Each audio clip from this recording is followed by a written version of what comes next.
২৯ December দক্ষিণ কোরিয়ার একটি বিমানবন্দরে ১৮১ জন আরোহী সহ একটি বিমান বিধ্বস্ত হয়েছে। এতে নিহতের সংখ্যা বেড়ে পৌঁছেছে ১৭৯ জনে। দুর্ঘটনায় কেবলমাত্র ২ জন বেঁচে গেছেন। বিমানটি দক্ষিণ কোরিয়ার মোয়ান শহরের একটি বিমানবন্দরে অবতরণের সময় রানওয়ে থেকে ছিটকে গিয়ে পাশের দেওয়ালে বিধ্বস্ত হওয়ার পর ধ্বংসস্তূপ থেকে উদ্ধার করা ২ জন ছাড়া আরোহীদের সকলেই মারা গেছেন।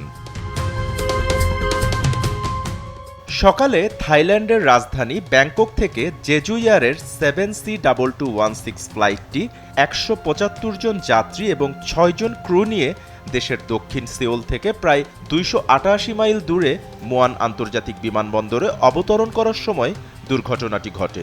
বিধ্বস্ত হওয়ার পর বিমানটি কার্যত বিস্ফোরিত হয়। এতে ব্যাপক ক্ষয়ক্ষতি হয় এবং আগুন ধরে যায়। দক্ষিণ কোরিয়ার ন্যাশনাল ফায়ার এজেন্সি জানিয়েছে পাখির আঘাতের কারণে বিমানটির ল্যান্ডিং গিয়ারে সমস্যা হয়েছিল বলে মনে করা হচ্ছে এবং ফুটেজে দেখা যাচ্ছে অবতরণের সময় মাটিতে চাকা না থাকায় বিমানটি রানওয়েতে পিছলে যাচ্ছিল। প্রাণহানির ঘটনায় ক্ষমা চেয়েছেন দেশটির বেসরকারি বিমান সংস্থা জেজু এয়ারের প্রধান নির্বাহী কর্মকর্তা ও অন্যান্যরা। রোববার সিওলে এক সংবাদ সম্মেলনে প্রতিষ্ঠানটির শীর্ষ কর্মকর্তাদের পাশে নিয়ে মাথা অবনত করে ক্ষমা প্রার্থনা করতে দেখা যায় সিইও কিম ইবেকে।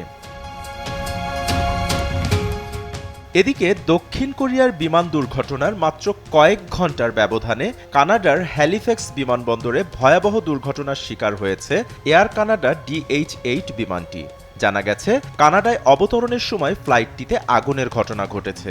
কানাডার জাতীয় বিমান সংস্থা দেশটির বিমানবন্দরের জরুরি অবতরণের সময় ল্যান্ডিং গিয়ারের সমস্যার কারণে এটি একপাশে কাত হয়ে যায় এবং ইঞ্জিনে আগুন ধরে যায়।